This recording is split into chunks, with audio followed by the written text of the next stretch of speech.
Salut à tous. Aujourd'hui, on se retrouve pour une nouvelle vidéo sur un problème épineux pour les Camerounais ces derniers temps, la carte nationale d'identité.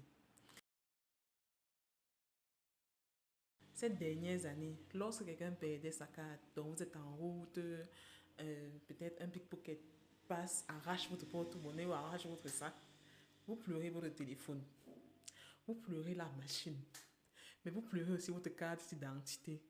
Parce que pour la refaire, qualité, vous allez trimer pendant des années. Ça peut vous casser la tête. Moi, lorsque on veut refaire sa carte au Cameroun, ça prend énormément de temps. Et je crois que tout le monde a des récépissés. Bon, pas tout le monde, mais la plupart des personnes, les Camerounais lambda, un peu comme les nous, on a des récépissés sur lesquels on a déjà prorogé la date pendant peut-être 2 ans minimum. Parce que oui, je suis à 2 ans minimum. Je ne sais pas pour vous, peut-être 1 an pour les plus forts. Ce qui fait que à chaque fois, les gens partent proroger les cartes. Et lorsque vous voulez que votre carte sorte, il y avait, je vais le dire simplement, il y avait moyen de moyenner avec certaines autorités pour pouvoir obtenir sa carte. Le prix officiel, je crois pas officiel, bon, le prix illégalement officiel, c'était 50 000. Et des fois, lorsque vous voulez proroger la carte, quand vous ne connaissez pas, parce que généralement c'est gratuit, vous arrivez juste, vous donnez votre récépissé et les officiers vous prorogent la carte. Il y a des personnes qui, parfois, qui ne connaissent pas, se font arnaquer par des personnes qui sont généralement à l'extérieur des postes de police.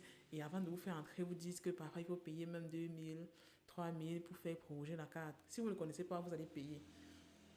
Mais quand vous connaissez, vous savez que vous allez directement au service. Donc, déjà, je conseille aux gens d'aller toujours directement au service pour pouvoir savoir ce qu'il faut pour faire la carte.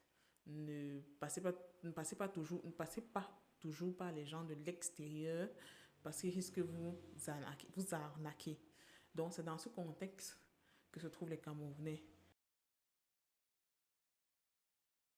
Mais pour résoudre cette situation, l'État camerounais va entrer en collaboration avec un partenaire étranger qui va permettre l'élaboration de la carte sous 48 heures, exactement comme le passeport il y a peu de temps.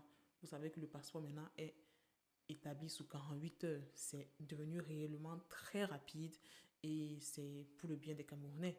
Donc la carte d'identité va aussi suivre la même tendance. Le changement qu'il y a eu, c'est l'augmentation du prix du timbre. Au départ, c'était 1000 francs. Avant, c'était 1000 francs. Maintenant, c'est monté à 10 000.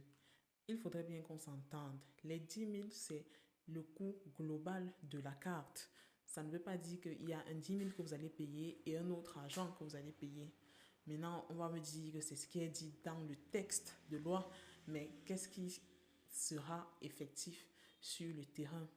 Nous verrons bien le moment venu comment ça va se passer dans les différents postes de police et d'établissement des cartes nationales d'identité.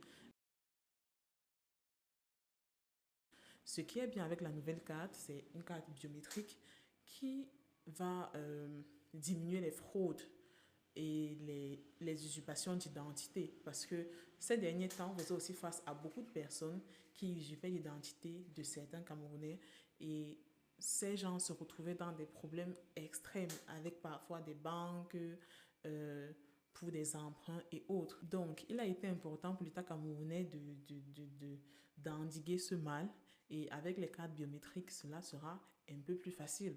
L'avantage aussi de ces cartes, c'est la rapidité. La rapidité qui permet de ne plus forcément passer par ces voies de corruption. Vous savez que l'État aussi lutte contre la corruption. Par ces voies de corruption qui font en sorte que les Camerounais dépensent un peu plus pour avoir telle ou telle carte quand peut-être ils veulent se déplacer hors de la ville ou parfois pour certains voyager hors du pays. Et à part cela, nous avons la modernisation du système. Le monde est en train d'évoluer et il est important que les pays soient à jour dans les télécommunications, dans l'informatique de manière générale. Et avec cette carte biométrique, il est clair que nous sommes dans l'ère du temps. C'était pour apporter quelques éclaircissements sur ce sujet. J'espère que ça vous a aidé et on se dit à très prochainement pour une nouvelle vidéo.